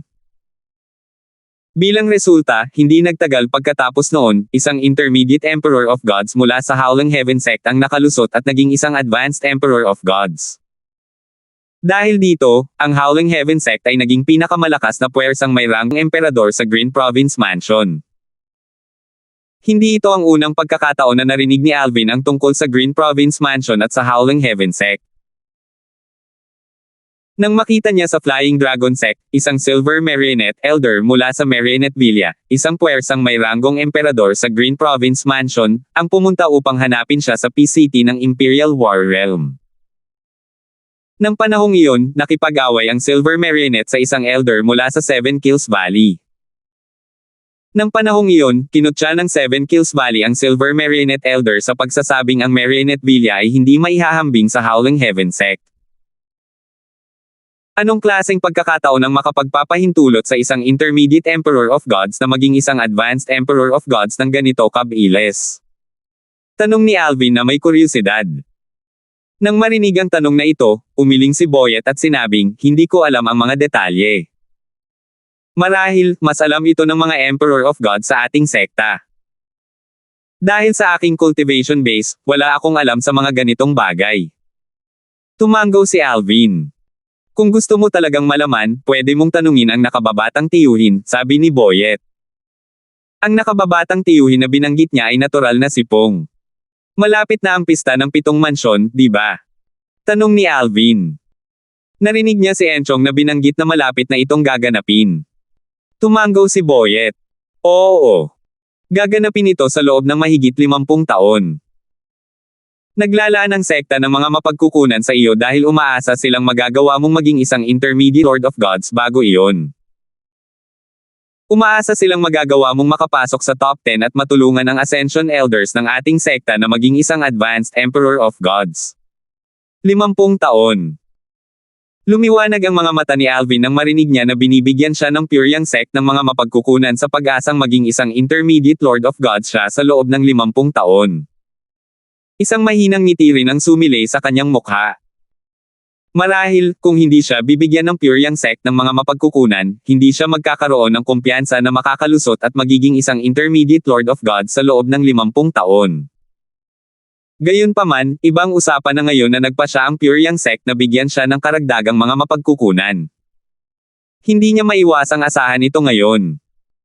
Dahil sa pinagmulan ng Pyongyang sect, marahil, hindi magiging mahirap para sa kanila na tulungan siyang maging isang intermediate Lord of God sa loob ng 50 taon. Elder Boyet, alam mo ba kung anong uri ng mga mapagkukunan ang ibibigay sa akin ng sekta? Tanong ni Alvin na may kuryosidad. Bagamat tiwala siya sa kakayahan ng Pyongyang sect, medyo nag-aalinlangan pa rin siya. Sa pagkakaalam ko, sabi ni Boyet bago niya sinimulang ilista ang mga mapagkukunang ibibigay sa kanya ng sektang Pyongyang. Nagliwanag ang mga mata ni Alvin nang marinig niya ang mga salita ni Boyet. Kabilang sa mga mapagkukunan, mayroong napakahalaga at bihirang mga banal na prutas at mga halamang gamot na maaaring direktang kainin o gawing mga banal na tableta. Tiwala siyang magagawa niyang gawing mga banal na tableta ang mga gamot na ito nang may mas mahusay na bisa. Bukod doon, bibigyan din siya ng Pyongyang sect ng ilang mga banal na tableta na may antas emperador. Ito ang lahat ng mga bagay na nakolekta ng Pyongyang sect sa mga nakalipas na taon. Kahit ang mga true martial disciples ay hindi nabigyan ng mga mapagkukunang ito. Gayunpaman, lahat ng ito ay ibinigay kay Alvin ng Pyongyang sect. Alvin, ginagawa ng sekta ang lahat ng kanilang makakaya para mapalakas ang iyong lakas. Kahit na hindi ka maging isang intermediate Lord of God sa loob ng 50 taon, kailangan mong mapasama sa top 10 gaano man ito kahirap. Kung hindi, bukod sa pangkat ng Cloud Peak, tiyak na sisisihin ka ng ibang mga pangkat sa pag-aaksaya ng mga mapagkukunan. Sa oras na iyon, hindi magiging madali para sa iyo na umalis sa Pyongyang sect, seryosong sabi ni Boyet. Maya-maya, idinagdag niya, malamang napipilitin ka ng ibang mga pangkat na manatili at magambag sa sekta para mabayaran sila. Nang marinig ni Alvin ang mga salita ni Boyet, ngumiti lamang siya nang walang pakialam. Hindi ka ba nag-aalala? Tanong ni Boyet. Hindi naman sa hindi ako nag-aalala, sabi ni Alvin habang umiiling, naiintindihan ko lang ang kanilang mga kilos. Tutal, kung malaki ang naipuhunan niya sa isang tao, pero hindi natugunan ng taong iyon ang inaasahan at gusto niyang umalis nang hindi inaako ang anumang responsibilidad, magagalit din siya. Elder Boyet, ano pa ang alam mo tungkol sa pista ng 7 mansyon?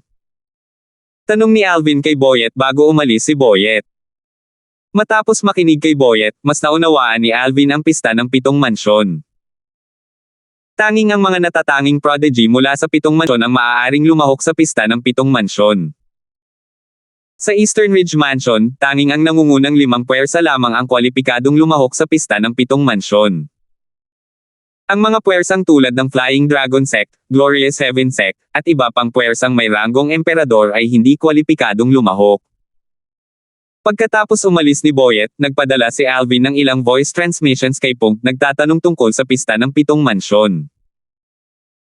Ang pista ba ng 7 mansyon ay talagang inorganisa lamang ng mga matataas na puwersa sa 7 mansyon?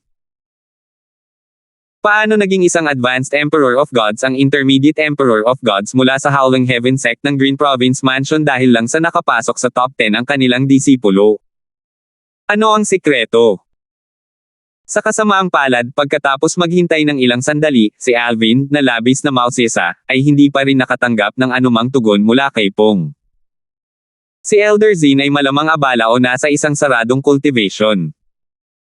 Matapos itong pag-isipan, naisip ni Alvin na malamang na si Pong ay nasa closed-door cultivation. Gaano man kaabala, tiyak na sisigot si Pong ng maikling mensahe kahit na hindi masagot ni Pong ang kanyang mga tanong. Naisip niya na si Pong ay nasa closed-door cultivation at malamang na pinipigilan ng isolation formation ang kanyang mga mensahe na makarating kay Pong. Sa anumang kaso, si Alvin ay naging napakatyaga. Tutal, alam niyang makukuha niya ang mga sagot sa kanyang mga tanong sa kalaunan. Inaabangan ko talaga ang mga mapagkukunan mula sa Pyongyang sect. Pinapayagan pa nila akong malayang makapasok sa Chamber of Laws ng sect. Ibig sabihin, mas mauunawaan ko pa ang iba pang mga batas. Sa ngayon, dapat muna akong mag-focus sa pagpapalaki ng aking cultivation base. Pinakamabuting maghintay hanggang sa maging Intermediate Lord of Gods ako bago ko pagbutihin ang iba pang mga batas na naunawaan ko. Ang mga matataas na opisyal sa sect ay maaaring hindi makontento kung ipagpapaliban ko ang aking cultivation at gugugulin ang aking oras sa Chamber of Laws. Hindi sila magsasalita kapag naging Intermediate Lord of Gods na ako bago magsimula ang pista ng 7 mansyon. Mas nakaramdam ng kapanatagan si Alvin nang maisip niya ang mga bagay na ito.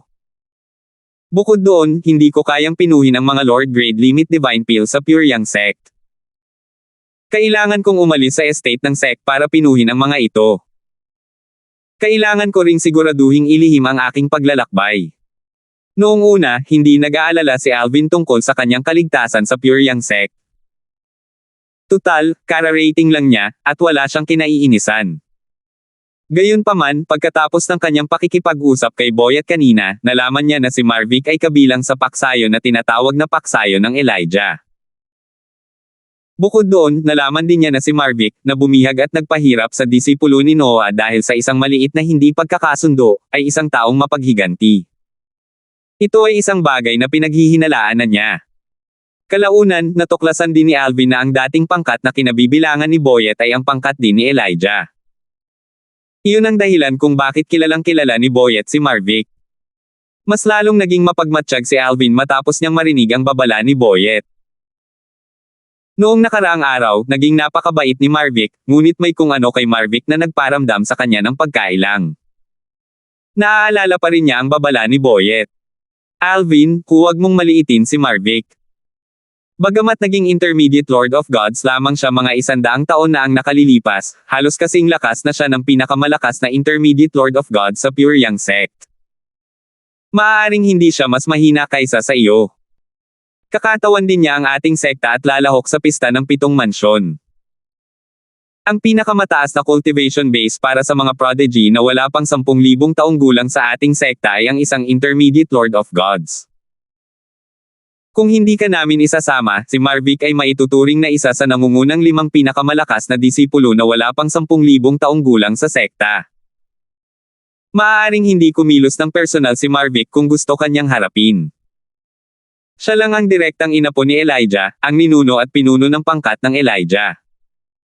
Maiisip mo kung gaano siya kamahal ng ninuno. Si Marvick, isang Spirit Void Elder, ay inatas ang protektahan si Marvick kaya sinusundan niya si Marvick na parang anino. Hindi katulad ni Marvick ang isang ordinaryong Spirit Void Elder. Sa kanyang paningin, ang ninuno ng pangkat ng Elijah ay mas mahalaga kaysa sa sekta. Hindi man lang siya mangungunot ng noo kung gusto ng ninuno ang buhay niya. Bagamat wala nang ibang sinabi si Boyet, natural na naunawaan ni Alvin ang ipinahihiwatig nito. Kung gusto siyang harap ni Marvick, hindi na kailangang maghanap pa si Marvick ng iba. Maaari na lang ipadala ni Marvick si Marvick, isang Spirit Void Elder, para harapin siya. 3,947. Bagamat nakilala pa lamang ni Alvin si Boyet, komportable na siya sa piling ni Boyet. Bukod dito, hiniling ni Pong kay Boyet na alagaan siya, na nagpapakita ng tiwala ni Pong kay Boyet. Kaya naman, kasama ang sarili niyang paghatol, nagtiwala si Alvin sa babala ni Boyet tungkol sa pagiging mapaghiganti at walang pakialam ni Marvick. Senior Ye. Habang iniisip si Marvick, biglang may pumasok na ideya sa kanyang isipan. Mabilis siyang nagpadala ng mensahe kay Noah para ipaalala kay Noah na mag-ingat kay Marvick kahit na sa tingin niya ay malabong kumilos si Marvick laban kay Noah at sa kanyang disipulo dahil sa pagkakasangkot ni Pong. Gayunpaman, mainam pa ring maging maingat. Nagpa siya si Alvin na ipaalala kay Noah dahil itinuturing niya si Noah bilang kanyang tagapagligtas. Kung tutuusin, hindi niya maisip kung anong uri ng panganib ang haharapin niya sa larangan ng digmaan ng kaharian kung hindi siya tutulungan ni Noah.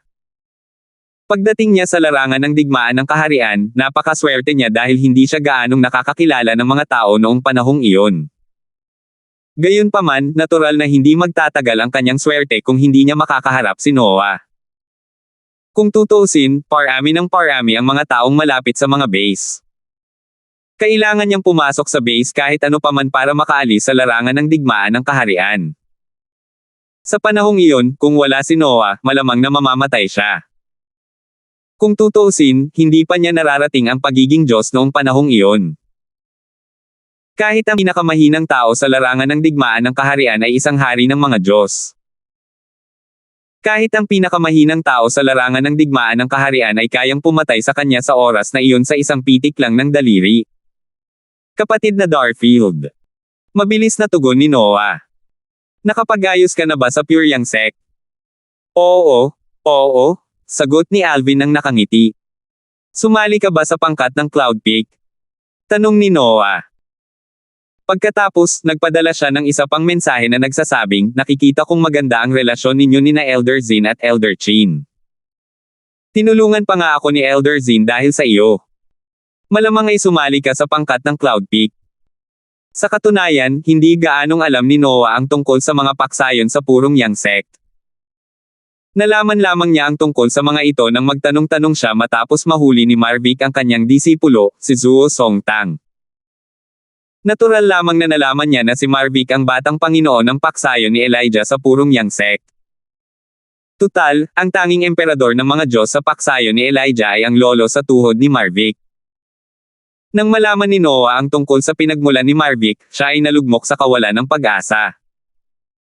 Gayunpaman, kinagat pa rin niya ang bala at isinugal ang kanyang buhay upang iligtas ang kanyang disipulo. Sa oras na iyon, siya ay itinaboy ni Marvick. Pagkatapos noon, nakasalubong niya si Alvin. Hindi niya inaasahan na tutulungan siya ng binata na kanyang iniligtas sa Realm Battlefield. Alam niya na kung hindi dahil kay Alvin, ang kanyang disipulo ay mamamatay na sana. Tama, nakangiting sagot ni Alvin, Senior Ye, mukhang pamilyar ka sa Pure Yang Sect. Alam mo pa nga ang tungkol sa Cloud Peak faction. Bamantong hininga si Noah. Natutunan ko lang ang mga bagay na ito noong sinusubukan kong iligtas ang aking disipulo. Ayos lang ba siya? Tanong ni Alvin. Ayos lang siya, sagot ni Noah, kung tutuusin, salamat sa iyo. Hindi namin masusuklian ng aking disipulo ang iyong kabaitan habang buhay. Senior Ye, masyado kang magalang. Kung hindi dahil sa iyo, baka hindi ako nakalabas ng buhay sa Realm Battlefield, sabi ni Alvin. Pagkatapos, nang hindi hinintay ang sagot ni Noah, nagpatuloy siya sa pagsasalita, ang dahilan kung bakit kita kinontak ay para ipaalala sa iyong mag-ingat. Kung maaari, mas makabubuti para sa iyo at sa iyong disipulo na manatili sa Glorious Seven Sect. Huwag kayong umalis maliban kung talagang kinakailangan. Sa pagkakataong ito, medyo natagalan bago sumagot si Noah. Nagtanong siya, nag-aalala ka ba na si Marvick mula sa pangkat ng Elijah ay naghahangad ng paghihiganti mula sa amin? Oo, tapat na sagot ni Alvin, nabalitaan kong si Marvick ay masungit at mapaghiganti. Nag-aalala ako na baka ayaw niya dahil pinilit siya ni Elder Zin na palayain ang iyong disipulo. Baka palihim siyang maghanap ng gulo sa iyo. Sige, mag-iingat ako, seryosong sabi ni Noah nang marinig ang mga salita ni Alvin. Sa katunayan, narinig din niya na si Marvick ay mapaghiganti at masungit noong una siyang nagtanong. Gayunpaman, dahil nakialam ang isang Nirvanic Elder, hindi niya inakalang hahanapan siya muli ng gulo ni Marvick. Gayunpaman, matapos makinig sa paalala ni Alvin, naramdaman niya na posible para kay Marvick na kumilos na hindi nalalaman ni Pong. Kapatid na Darfield, salamat sa iyong paalala, seryosong sabi ni Noah. Kung hindi dahil sa paalala ni Alvin, tuluyan na sana niyang binaliwala ang kanyang depensa. Senior Ye, walang anuman, sabi ni Alvin. Nang akala ni Alvin na tapos na ang usapan, nagpadala si Noah ng isa pang mensahe. Kapatid na Darfield, pagkatapos kong bumalik sa Glorious Seven Sect, nabalitaan ko ang tungkol sa prodigy mula sa Flying Dragon Sect na naging isang simpleng Lord of Gods bago pa man umabot ng 3,000 taong gulang. Pareho ang pangalan mo sa kanya. Ikaw ba yan? Kakabalik lang ni Noah mula sa Realm Battlefield kamakailan lang kaya hindi niya alam ang mga nangyayari sa Eastern Ridge Mansion. Bukod pa rito, paglabas niya, nalaman niyang nasa panganib ang kanyang disipulo. Kaya naman, nang magkita silang muli ni Alvin, hindi niya maiwasang mag-isip kung ang prodigy na si Alvin, mula sa Flying Dragon Sect na hindi niya gaanong narinig, ay siya pa rin ang taong iyon. Matapat na sumagot si Alvin, ako ito. Ikaw talaga. Natigilan si Noah. Bagamat may hinala na siya, natigilan pa rin siya nang makumpirma ang kanyang hinala. Dati, noong nagkita sila, nagulat siya nang malaman niyang si Alvin ay naging Panginoon ng mga Diyos na. Tutal, noong nakilala niya si Alvin sa larangan ng labanan sa kaharian, hindi pa nga nakamit ni Alvin ang pagiging Diyos. Bagamat nagulat siya, hindi niya ito masyadong inisip. Inakala niyang si Alvin ay isa lamang ordinaryong simpleng Panginoon ng mga Diyos. Gayunpaman, mas nagulat pa siya ngayon dahil nangangahulugan ito na si Alvin ay isang simpleng Panginoon ng mga Diyos na may kakayahang pumatay ng dalawang nasa pagitan na Panginoon ng mga Diyos. Sa sobrang pagkagulat ni Noah ay nakalimutan niyang magpaalam kay Alvin. Siya ay naging isang simpleng Panginoon ng mga Diyos kahit kailan hindi pa gaanong katagal ang lumipas simula noong nakilala ko siya noong hindi pa niya nararating ang pagiging Diyos. Mayroon pa bang katulad niya sa kaharian ng mga Diyos? Hindi matagal na kumalma si Noah habang patuloy siyang nag-iisip. Wala pang 3,000 taong gulang.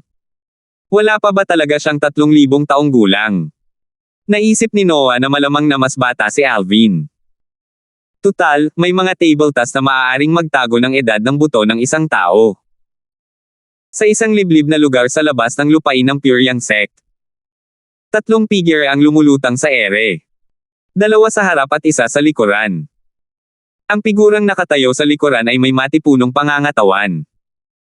Ang kanyang figure ay tila kasing taibay ng isang toreng bakal. Ang figure ay pagmamayari ng isang tapat na lalaking nasa katanghaliang gulang. Sa sandaling ito, siya ay mapagmasid na nakatingin sa kaliwa't kanan. Ang dalawang figure sa harap ay nakatayong magkabalikat. Ang isa ay pag-aari ng isang batang babae, at ang isa naman ay pag-aari ng isang magandang babae. Sa sandaling ito, atubiling tiningnan ng dalaga ang ari-arian ng Pyryang sect. Bumantong hininga ng marahan ang magandang babaeng nakatayo sa tabi ng dalaga at sinabing, "Binibini, dapat na tayong umalis." "Tia Diana, gusto ko pong makita ang kapatid ko," sabi ng dalagita habang papalapit siya sa lupain ng Pyryang sect. "Binibini, hindi ka na maaaring magpatuloy pa. Kung hindi, mapapansin ka ng mga tao mula sa Pyryang sect," sabi ng magandang babae ng bahagyang nakasimangot. Sa kabila ng kanyang mga sinabi, sinundan pa rin niya ang dalaga. Pagkarinig ng boses ng magandang babae, isang malakas na aura ang kumawala mula sa lupain ng Pyryang sect. Sa isang iglap, isang figure ang lumitaw sa di kalayuan.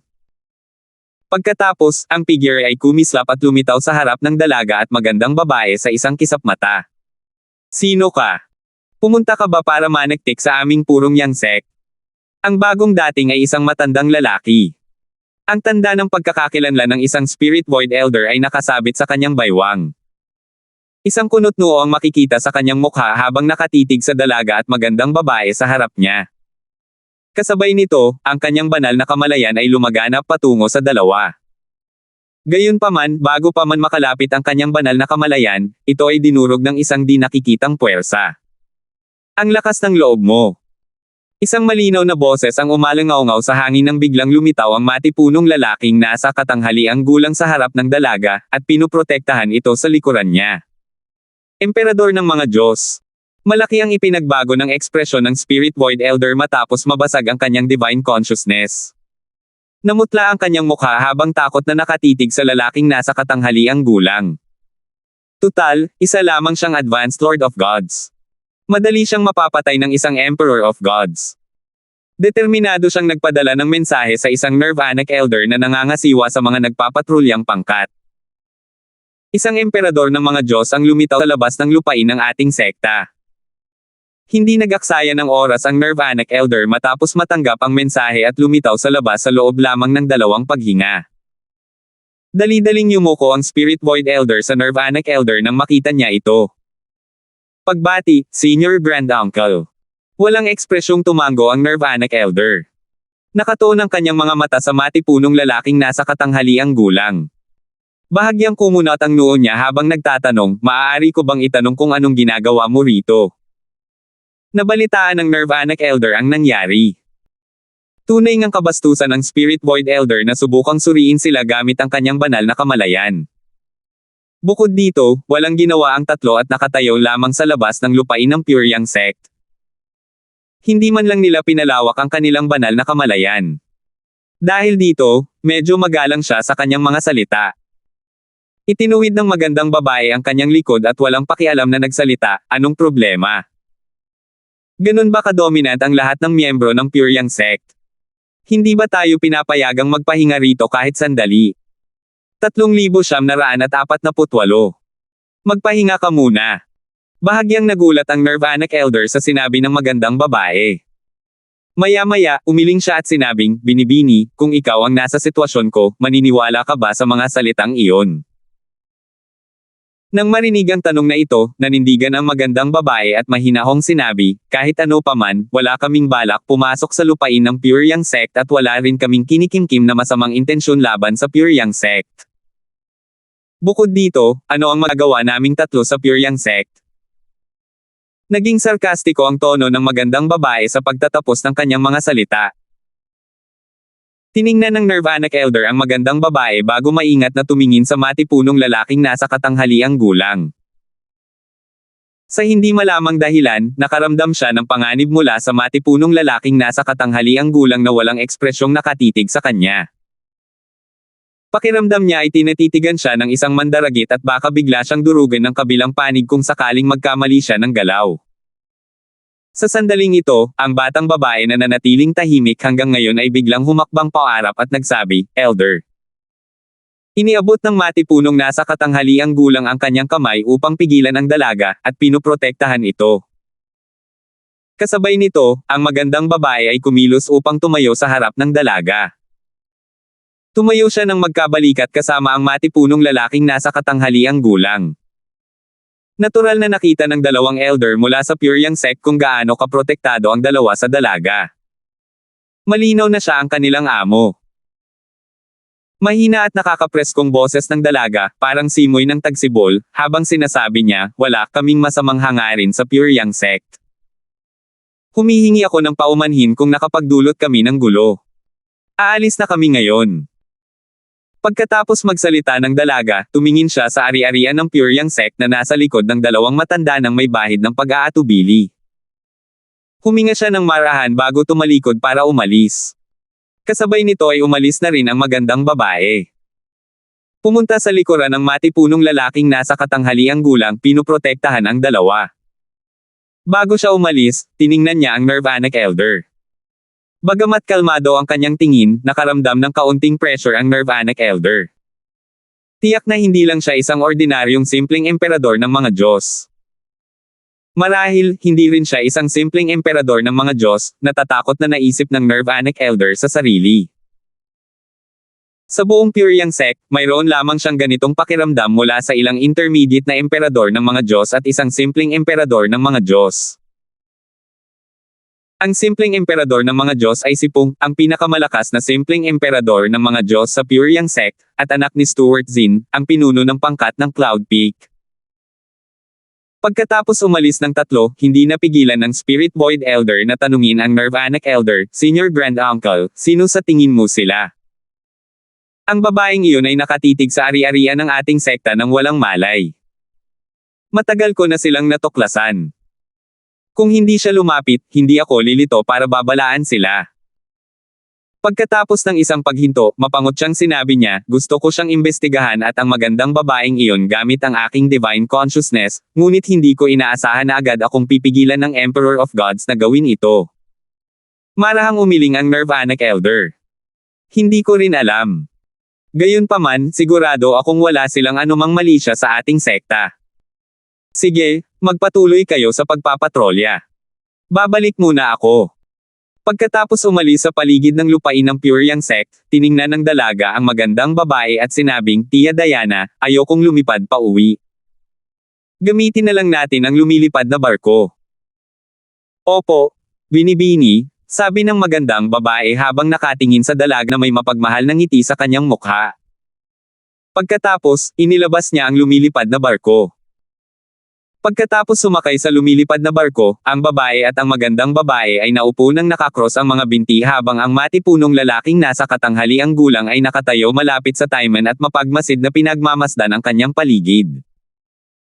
Nakangiting sabi ng magandang babae, "Binibini, huwag kang mag-alala. Magiging maayos din ang kalagayan ni Young Master Alvin. Alam ko, mahinang tango ng dalaga, nami-miss ko lang ang kapatid ko. Pero, ngayong nasa Pyryang sect na siya, hindi na magtatagal at makikita ko na siyang muli. Siguro, hindi na niya ako maalala ngayon. Sino ang nakakaalam na baka maalala niya ako sa hinaharap?" Sa pagkakataong ito, sa wakas ay isang ngiti ang sumilay sa labi ng dalaga. Siyempre naman, malumanay na sabi ng magandang babae. "Hindi na talaga ako makapaghintay," sabi ng dalaga habang nag-aalab ang pananabik sa kanyang mga mata, "hindi na ako makapaghintay sa panahon na hindi na ako titingnan ng kapatid ko na parang isang estranghero. Sa isla ng Elijah sa sekta ng Purong Yang. Kumalat na sa Elijah Island ang balitang nakapasa si Alvin sa pagsusulit na True Martial Disciple at naging isang True Martial Disciple. Hindi lang iyon, kumalat na rin ang balitang nakatanggap siya ng espesyal na pagtrato mula sa Pyryang sect. Napakaraming mapagkukunan ang nakuha ni Alvin na hanggang pangarap ko na lang kahit nakakasali pa lang niya sa sekta." Sabi ni Marvick habang nagngangalit ang mga ngipin. Madilim ang kanyang ekspresyon habang nag-aalab ang selos sa kanyang mga mata. Maya-maya, sinabi niya, "Hahanapin ko ang aking lolo sa tuhod. Matapos huminga ng malalim para pigilan ang kanyang selos, lumipad si Marvick patungo sa cultivation ground ng kanyang lolo sa tuhod. Si Marvick, ang Spirit Void Elder, na tahimik na sumusunod kay Marvick sa likuran, ay umiling lamang ng walang magawa. Marahil, kung kilala lang niya si Marvick, papayuhan niya si Marvick at tutulungan si Marvick na suriin ang bagay na ito. Gayunpaman, matapos makilala si Marvick ng matagal, pamilyar na siya sa ugali ni Marvick. Alam niyang hindi makikinig si Marvick sa kahit sino maliban sa kanyang lolo sa tuhod. Di nagtagal, dumating sina Marvick at Marvick sa taniman ni Elijah Lord, ang pinuno ng pangkat ng Elijah. Hindi ang hitsura ni Elijah Lord ang dating ng isang matandang lalaki. Sa halip, mukha siyang isang lalaking nasa katanghaliang gulang na may katamtamang pangangatawan. Makisig ang kanyang mukha, at mayroon siyang mahabang balbas. Nakasuot siya ng mapusyaw na asul na damit. Unang nagsalita si Marvick. Magalang niyang binati si Elijah, Grandmaster. Tumango si Elijah at ngumiti kay Marvick bago nagtanong, Marvick, maayos ba ang takbo ng iyong cultivation nitong mga nakaraang araw? Opo, magalang na sagot ni Marvick. Napakahusay, tango ni Elijah, salamat sa pag-aalaga mo kay Marvick. Lolo, ito ang dapat kong gawin, nagmamadaling sabi ni Marvick. Tumango muli si Elijah bago niya tuluyang ibinaling ang tingin sa maasim na mukha na si Marvick. Nagtanong siya nang may ngiti sa kanyang mukha, Marvick, bakit ka nagmadaling pumunta rito para hanapin ako? Anong nangyari? Noong una, pinipigilan pa rin ni Marvick ang kanyang galit. Gayunpaman, nang marinig niya ang mga salita ni Elijah, galit siyang nagtanong, Lolo sa tuhod. Bakit si Alvin lang ang binibigyan ng sekta ng mga mapagkukunan gayong kakasali pa lang niya sa sekta? Bakit? Kung sa akin ibinigay ang mga mapagkukunang iyon, tiwala akong mas lalakas ako bago ang pista ng 7 mansyon. Bahagyang hamupa ang kanyang galit pagkatapos ng pagsabog habang patuloy niyang sinasabi, nabalitaan kong sumang-ayon dito ang mga matataas na opisyal. Kahit ang nakatatandang lolo at nakababatang lolo ay sumang-ayon dito. Bakit? Si Marvick, na lubos na nabulag ng selos, ay mukhang labis na malungkot sa sandaling ito. Sa harap ng pag-aalsa ni Marvick, nanatiling kalmado si Elijah. Pinanatili niya ang bahagyang ngiti sa kanyang mukha habang nakikinig sa pagrereklamo ni Marvick. Nang tuluyan ng tumigil sa pagsasalita si Marvick, dahan-dahan siyang nagtanong, tapos ka na ba? Lolo sa tuhod, hindi ba sa tingin mo ay hindi patas? Tanong ni Marvick nang nakakunot ang noo. Sa wakas ay napagtanto niya na alam na ng kanyang lolo sa tuhod ang bagay na ito ngunit tila wala siyang nararamdaman. Mahal na mahal siya ng kanyang lolo sa tuhod kaya paano naging ganoon kawalang malasakit ang kanyang lolo sa tuhod. Patuloy na ngumiti si Elijah ng bahagya. Tiningnan niya si Marvick nang may pagtataka at nagtanong, hindi patas. Bakit hindi patas? Nang marinig ang mga salitang ito, si Marvick, na nasa masamang mood na, ay galit na nagsalita, baguhan pa lang siya. Bakit siya binibigyan ng ganitong treto? Pareho kaming tunay na martial disciples, pero isa akong intermediate Lord of Gods, at isa pa lang siyang simpleng Lord of Gods. Bakit siya binibigyan ng espesyal na treto? Kalmado si Elijah nang harapin ang balisadong si Marvick. Tumingin siya kay Marvick at nakangiting sinabi, si Dan Alvin ay wala pang ang 3,000 taong gulang, at siya ay nagmula sa isang Devata realm. Una siyang lumitaw sa isang bundok sa silangan ng Eastern Ridge Mansion. Pagkatapos noon, pumunta siya sa Skywind City at pumasok sa Hidden Fog Academy sa pamamagitan ng Hidden Fog Sect, na nasa ilalim ng Flying Dragon Sect. Noong panahong iyon, hindi pa siya isang hari ng mga Diyos. Mula nang siya ay maging isang Diyos hanggang sa panahong siya ay maging isang panimulang Panginoon ng mga Diyos, wala pang 100 taon ang lumipas. Sa tingin mo ba ay kaya mo ang ganoong kagalingan? Wala pang 100 taon ang ginugol niya. Nagbago ang ekspresyon ni Marvick nang marinig ang mga salita ni Elijah. Pagkatapos, sinabi niya, paano nangyari iyon? Kahit ang mga prodigy mula sa mga puwersang may pinakamataas na ranggo ay walang ganitong bilis ng cultivation. Paano magagawa ng isang walang kwentang tao mula sa isang Devata rank ang ganoong kagalingan? Sinasabi mo bang isa siyang ordinaryong Diyos wala pang 100 taon na ang nakalilipas? Kahit na nakuha niya ang pamana ng isang supreme powerhouse, imposible pa rin para sa kanya na magkaroon ng ganitong bilis ng cultivation. Tumango silang Elijah. Bahagyang nakaramdam ng ginhawa ang mga mata niya nang makita niyang hindi nawawala ang sentido komun ng kanyang apo sa tuhod kahit na nabubulag siya ng selos. Pagkatapos, sinabi niya, natural lang, hindi ito posible sa pamamagitan lamang ng pagmamana ng isang supreme powerhouse. Ngumiti siya ng walang pakialam habang sinasabi, ang dahilan kung bakit ang mga prodigy mula sa mga supreme rank forces ay may ganitong kalakihang bilis ng cultivation ay dahil sa kanilang malapit na ugnayan sa dugo sa mga supreme powerhouse. Ang ilan sa kanilang mga magulang ay mga supreme powerhouse. Gayunpaman, si Alvin ay mula sa isang Devata realm. Nangangahulugan ito na hindi siya isang malayong inapo ng isang supreme powerhouse. Ang tanging posibilidad para sa kanya na magkaroon ng ganitong mabilis na pag-unlad ay ang isang supreme powerhouse na isa ring highly skilled alchemist ay nag-iwan sa kanya ng maraming limit divine pills. Gayunpaman, siya ay may talento rin para umunlad ng napakabilis. 3,949. Limit divine pills mula sa isang supreme powerhouse na isang bihasang alchemist. Nanlaki ang mga mata ni Marvick nang marinig ang mga salita ni Elijah. Nagningning ang kanyang mga mata sa kasakiman habang sinasabi niya, Lolo sa tuhod, sa tingin mo ba talaga ay mayroon siyang limit divine pills na naiwan ng isang supreme powerhouse? Malamang, sabi ni Elijah na may bahagyang ngiti, sigurado akong may iba pang mga posibilidad, ngunit hindi ko pa naiisip ang mga ito. Maraming bagay sa mundo ang hindi ko alam. Nakamit ni Alvin ang isang kamangha-manghang gawa sa napakaikling panahon. Hindi lamang nito pinatutunayan na siya ay mapalad, kundi pinatutunayan din nito na mayroon siyang napakataas na likas na talento. Kung tungkol naman sa kanyang mga kasanayan sa pag-unawa, mas mahusay din ang mga ito kaysa sa iyo.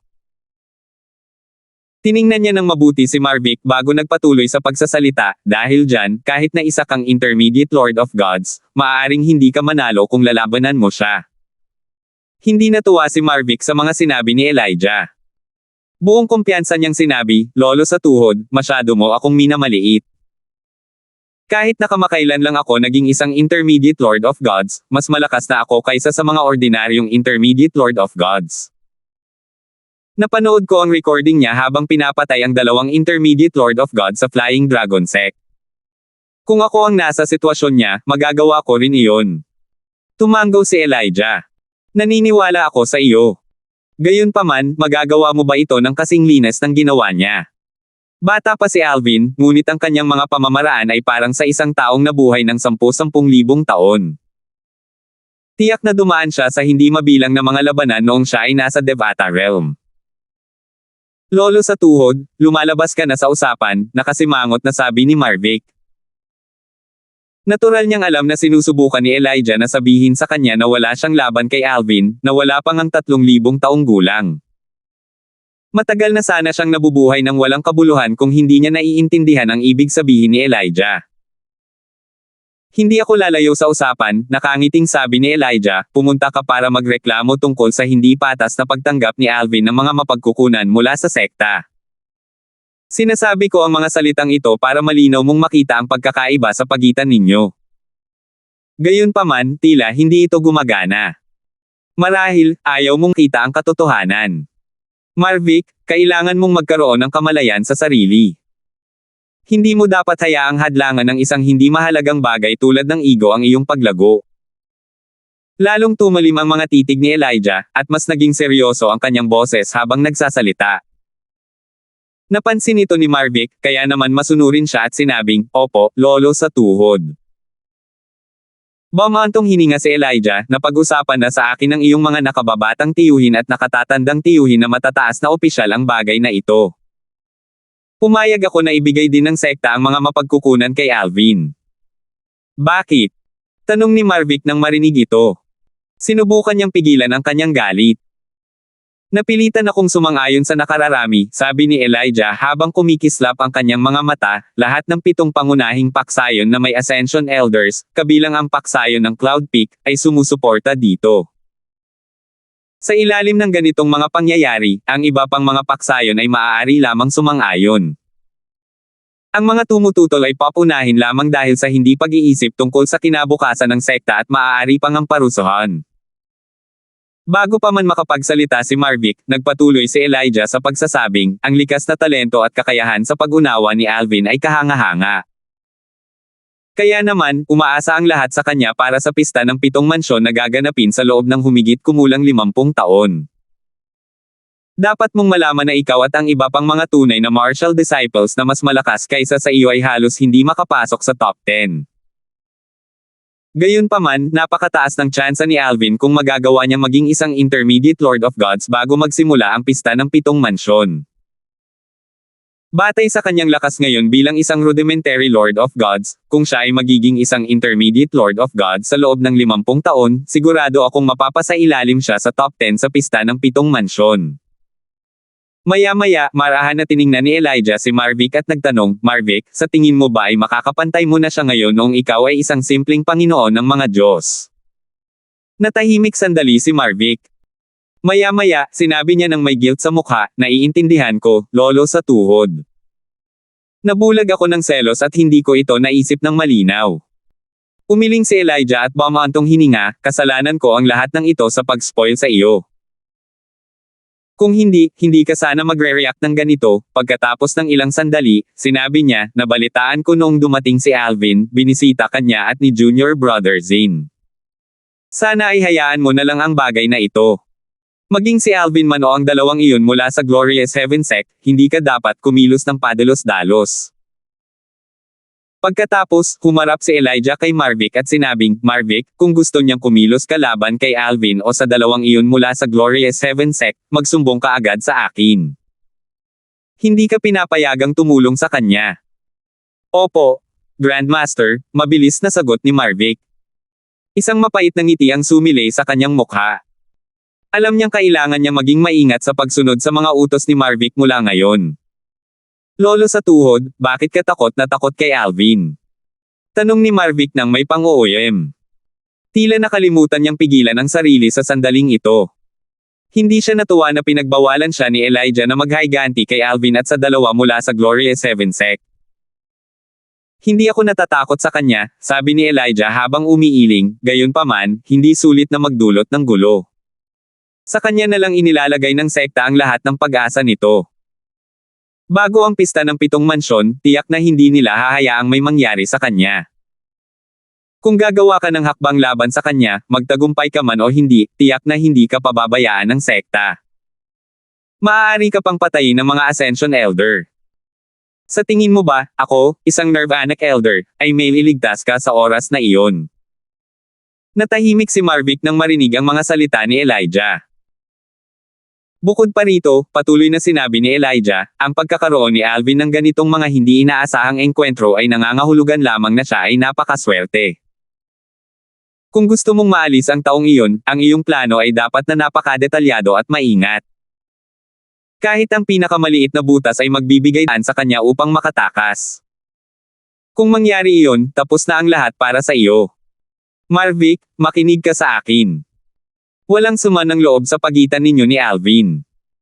Hindi mo kailangang tumakbo dahil lamang sa isang sandali ng galit. Naging seryoso ang ekspresyon ni Elijah sa pagtatapos ng kanyang mga salita. Opo, lolo sa tuhod, sagot ni Marvick kahit ayaw niya. Kitang-kita niya na seryoso ang lolo niya sa tuhod sa bagay na ito. Bihira lang maging ganito kaseryoso ang lolo niya sa tuhod. Mas mabuting magkaroon ng ganoong tao bilang kaibigan kaysa sa kaaway, muling payo ni Elijah. Pagkatapos, tiningnan niya si Marvick nang may malay na tingin, na parang nababasa niya ang iniisip ni Marvick. Dagdag pa niya, huwag mo nang isipin na agawin ang mga gamit niya mula sa kanya. Ang mga bagay na angkop para sa kanya ay maaaring hindi angkop para sa iyo.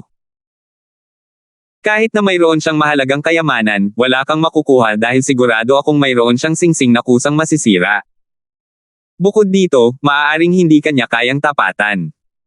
Huwag kang sumugal ng hindi kinakailangan.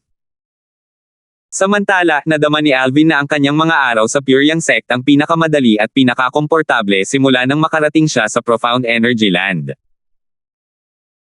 Bukod sa napakaraming mapagkukunan mula sa Pyongyang sect, si Pung, ang anak ng pinuno ng paksayo ng Cloud Peak, ay tutulong din sa kanya sa abot ng kanyang makakaya. Nang umalis si Alvin sa Pyongyang sect upang pinuhin ang mga Lord Grade Limit Divine Pills, sasamahan din siya ni Pung upang matiyak ang kanyang kaligtasan. Dahil hindi isang alchemist si Pung, hindi makakaramdam si Pung ng kakaiba kahit na magpanggap si Alvin na pino ang mga King Grade Limit Divine Pills nang pino niya ang mga Lord Grade Limit Divine Pills. Habang lumilipas ang mga araw, patuloy din na tumataas ang cultivation base ni Alvin. Alvin. Sa oras na ito, biglang nakatanggap si Alvin ng mensahe mula kay Will Marcin. Sa wakas ay bumalik na ang artifact expert ng Cloud Peak faction na nabanggit ko kanina. Inihanda ko na ang lahat ng kailangan para mabuo ang Destruction Divine Shuttles.